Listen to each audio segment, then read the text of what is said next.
Hey friends, welcome back to the Bald Booktuber. My name is Scott. It has been quite some time since I've sat down and filmed anything.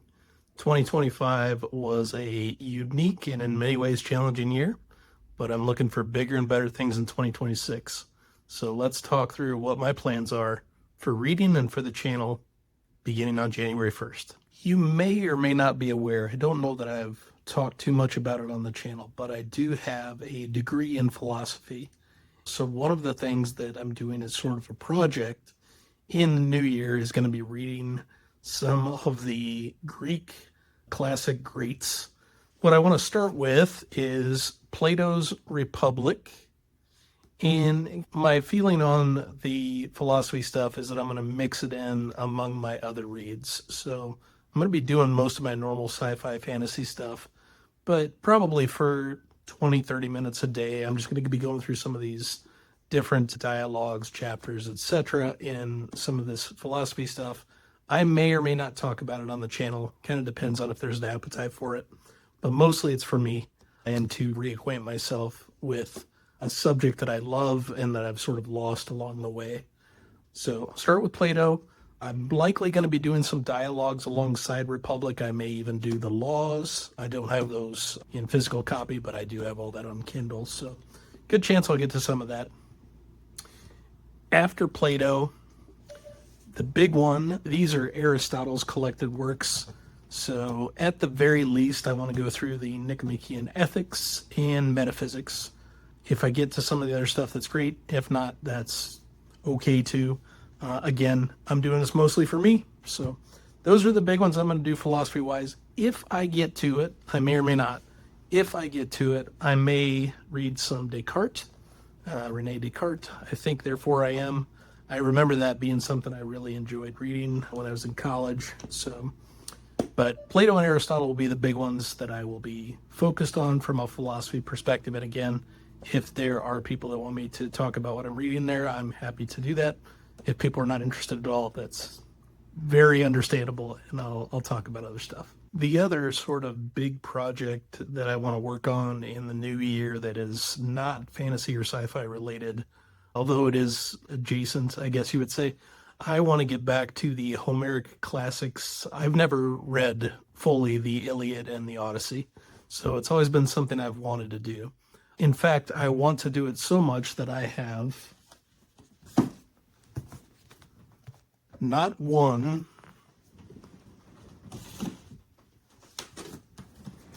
not two, but three copies of these works for some reason. I've just been collecting them along the way, waiting for the appropriate time to read them, and now is as appropriate a time as any. It will be similar to the philosophical texts in that it's not going to take over my entire life. It's not something I'm going to plan around necessarily, but it is something I'm going to spend a little bit of time each day trying to knock some of this stuff out. If I happen to not complete them this year, I'll just roll it into 2027. It's not that big a deal, but it is something I've always wanted to do. So no time like the present. All right, let's move to the fantasy and sci-fi reads that are more in line with what I typically do on this channel. All of these are at least in my lifetime or slightly more than my lifetime. So these are not as old as what we have just looked at. So I'll start with new releases and or individual standalone books that I want to get to. My most anticipated read actually happens in January 20th, 9 days before my birthday. It's going to be a great birthday present. That is 12 months. That's book number 18 in the Dresden Files. One of my big projects that I actually did complete in the year 2025 was to go back through and reread all of Dresden Files, the 17 books, along with the 2 collections of short stories. I had a wonderful time. I did it all immersively. It was wonderful to hear my guy, James Marsters, doing the narration, one of the greatest narrators on the planet. I had a spectacular time going back through the series. Some of it hit even more emotionally than it had in previous rereads. It's a series that I've revisited many times. I've been rereading the new entries since around Summer Night, maybe a little bit past that point. So we're talking 20 years of new releases of Dresden Files. So it is a very meaningful series to me. I'm very excited to get to our next entry. Next up, we have The Last Contract of Isako, not sure how it's pronounced, by Fonda Lee. I am a huge fan of the Greenbone Saga. My wife and I actually got to meet Fonda Lee maybe 2 years ago at the Phoenix Fan Convention. She was a lovely person. She signed one of the books and just was very generous and gracious to us. So I will support any and all things that she writes and does. So I'm very excited for this. I don't know a huge ton about it. I do think that it is more sci-fi than fantasy on this one, which is okay with me. So I'm looking forward to it. I think there is sword fighting and other stuff, so I'm on board. So looking forward to that. This is a book from Stephen Markley called Deluge. So this is all based on a recommendation from Jimmy. I was tuned in live to his Chatting with Nuts last night where he was doing his award show for 2025, and he didn't say anything but glowing praise for this book. And he tended to think that it's going to be right up my alley. So this is, and I don't typically buy physical books, so it's an indication that I'm pretty invested in this one. So this is going to be kind of set around, it starts around 2013, goes up to about the year 2040, so it's pretty current. And we have sort of post-apocalyptic or during an apocalypse type of thing with climate disasters and how government responds to that and how everyday people and scientists and there are even like climate terrorist groups and these kind of things that are part of this. So it feels like something that should be my kind of thing. We have people making terrible and dumb decisions. I always like that. Makes me feel better about myself, so that's good. So I'm looking forward to this, and I'm probably just going to read it straight from the physical copy here. I probably won't even do the audio, which is unusual for me.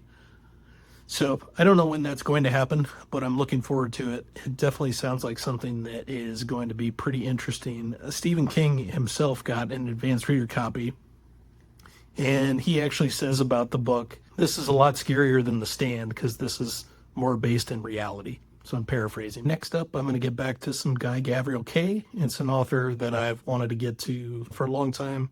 I had a chance to read the Sarantine Mosaic, but that's been about a year and a half ago. The duology, I really enjoyed it.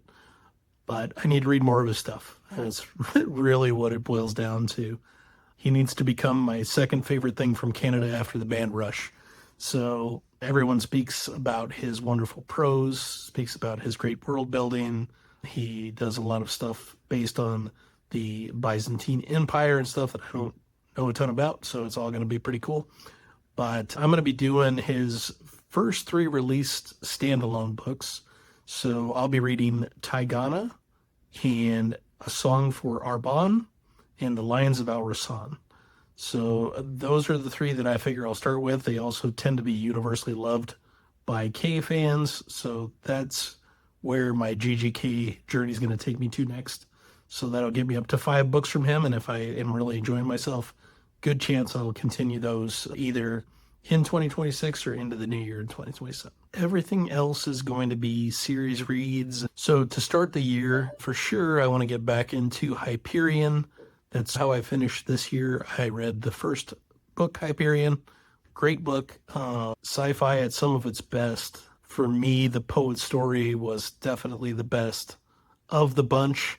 We have sort of a Canterbury Tales type of deal where we've got 7 pilgrims that are headed to Hyperion to look for this entity called the Shrike. We've got time tombs, which is my favorite part of the book, which is a sort of reverse entropy with people aging backwards and these kinds of things.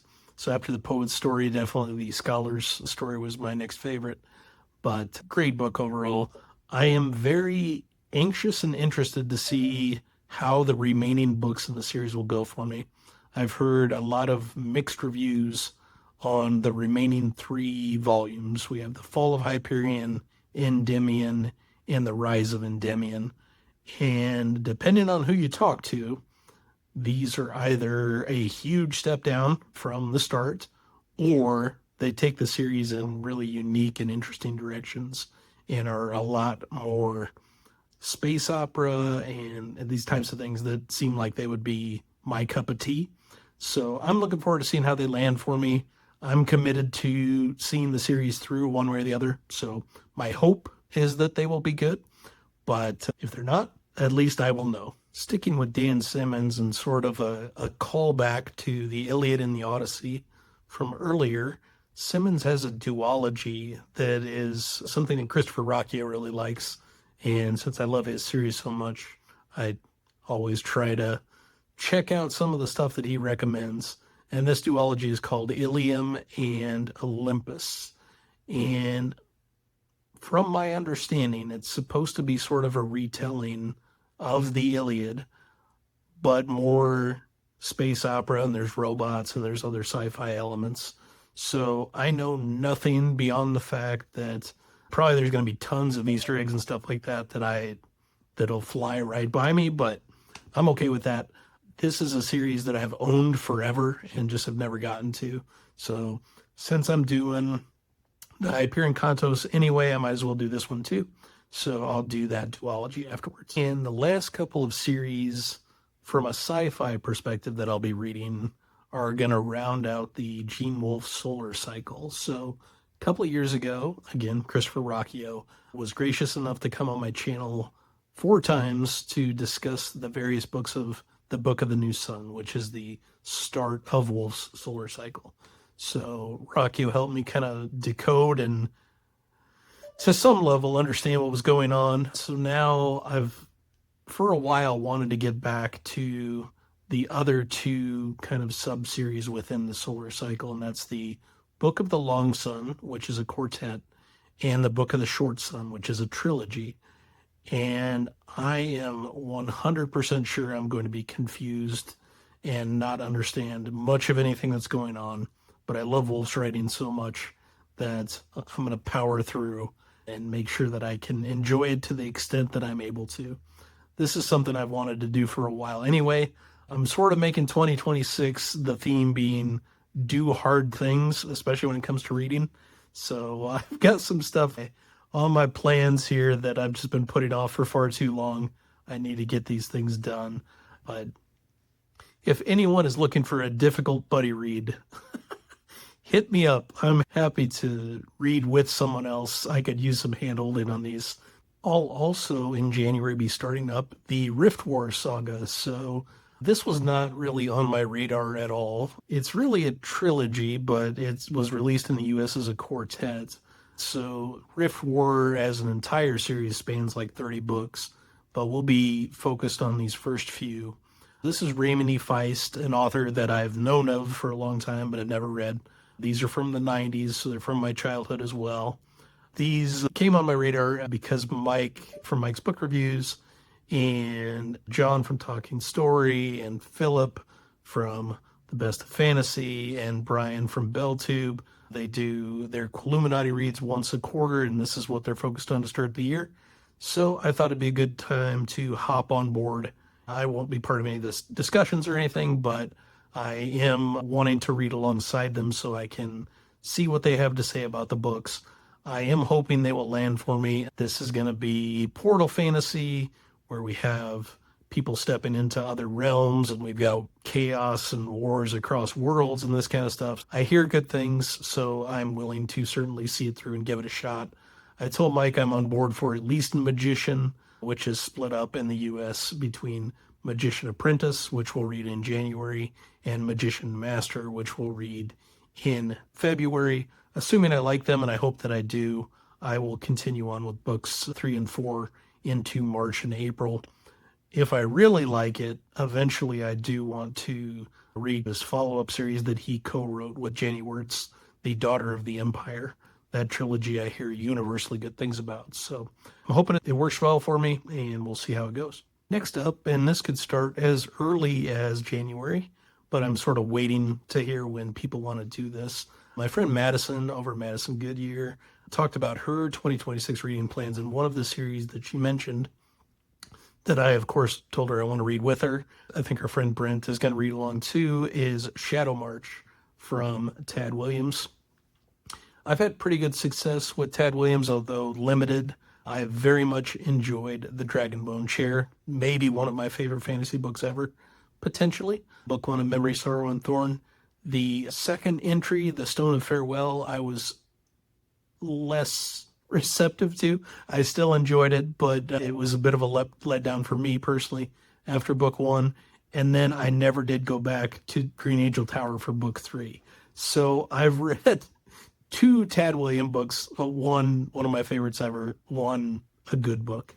I will get back to Memory, Sorrow, and Thorn eventually, and I do want to continue with the sequel series to that. But for right now, this is a nice tight quartet of 900-page books because Tad is wordy, so that'll be fine. So Shadow March is written in the early 2000s, so we have a story about twins in a royal family.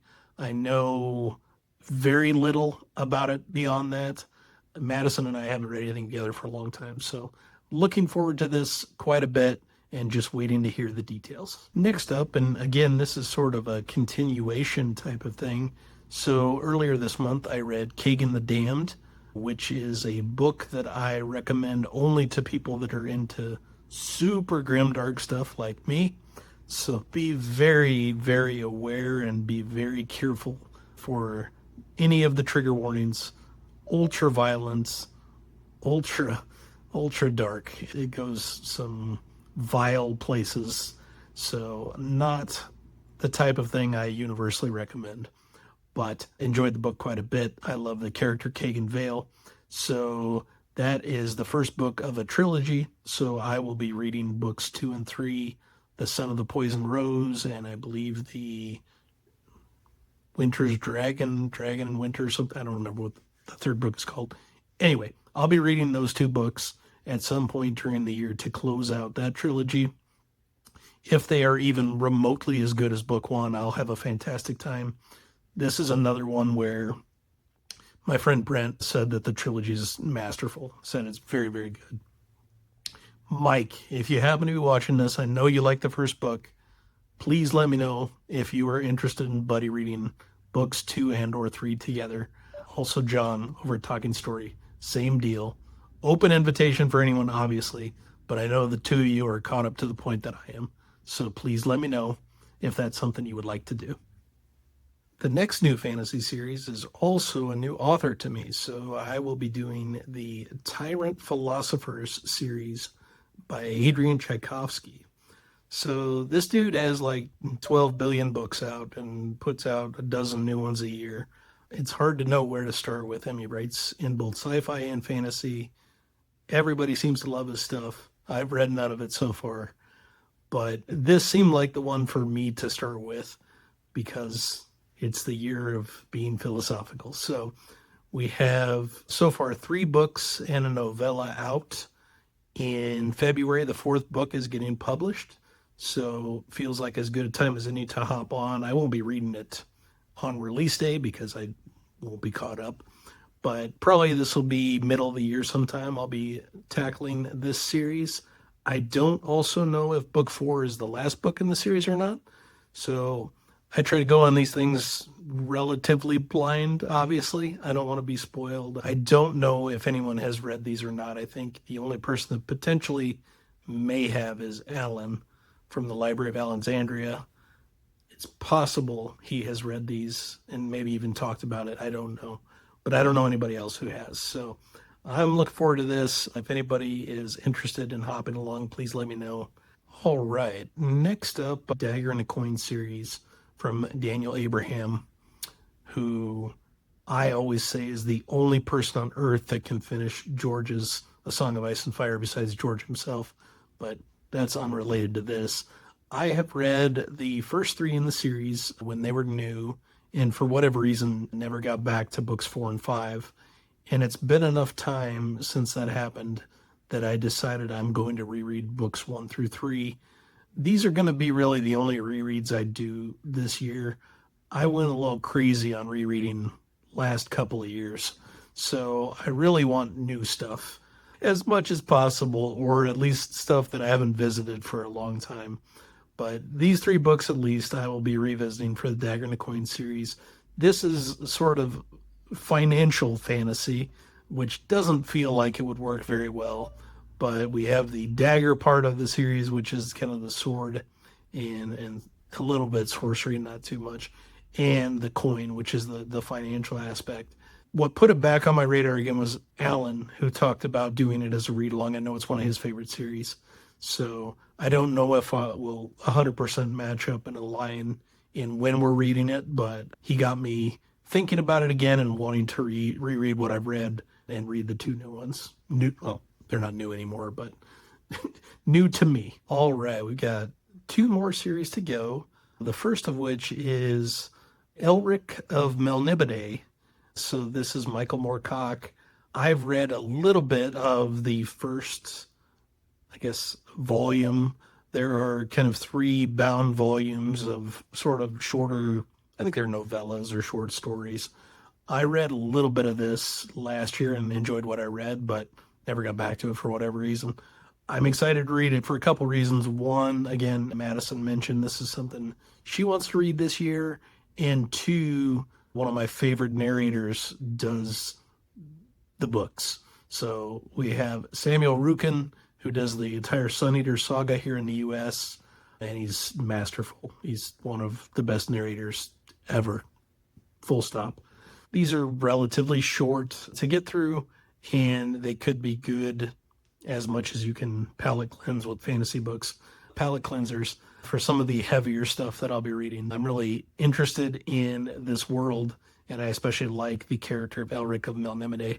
He is a albino warrior king, so it's good stuff, and I'm looking forward to this. And last up, and maybe the most ambitious of the lot, it's I think 11 or 12 book series at this point, which I'm going to split up over the next couple of years. It is something that I tried to do 2-3 years ago and just sort of lost some steam. But it's a series I've always wanted to read since I first found out about it. And it's a good time because more and more of the audiobooks are being produced. This is the Wars of Light and Shadow by Janny Wirtz. So this is a epic tale of 2 half-brothers. One represents the light, one represents the shadow. They are cursed by this entity called a mist wraith. It was finished up last year. And it's something I desperately want to get to. Her writing is very dense and at times, for someone like me, very confusing. I will need to have a dictionary at hand close by, and a thesaurus probably. I tend to think I have a pretty decent vocabulary. There's a lot of stuff in there that is pretty vexing to me. So we'll get through it. Again, the year of hard things. So I'm very much looking forward to it. There are so far 3 audiobooks produced. One for the first book, Curse of the Mistwraith, and the final 2 volumes came out with audiobook. The audio narrator is Colin Mace, who's phenomenal. So the audiobooks for books 2 and 3 are releasing in March. I will be picking those up for sure. My plan, and who knows what will happen, these are thick, chunky books. My plan is to get through about the first 5 books. If I don't quite get through 5 books, that's okay. Again, this is going to be a multi-year endeavor. Hope I really love it. I know countless people on BookTube right now love the series. Talking Story, both John and his son Jacob are going through it. They love it. I know that Brian from BellTube loves it. I know that Philip Chase from The Best in Fantasy loves it, etc. Too many people whose opinions I respect say this is great stuff for me to not give it another shot. So those are really my reading plans. It's fairly ambitious. From a channel perspective, this is the first thing I've posted in it's too long. So my hope is that I will be posting more regularly. I do want to check in at the most bi-weekly, hopefully weekly, with everyone to let you guys know what I'm reading, how things are going, what books are making the mark, what I feel like is a waste of my time and yours, etc. I will probably also mix in some live streams. Frankly, those are fun because of the interaction and I don't have to edit anything. So that's good too. I'm already tired from the editing that is going to take place regarding this video, but hopefully it will be packaged into something worthwhile. So in the meantime, please comment with what your reading plans are for 2026. Please let me know if any of these books are things that you are interested in and or excited about. Let me know if there's any buddy reads you are interested in doing with me. I can schedule these for any time. It really doesn't matter. So I'll work around your schedule. As we always say, publication order always.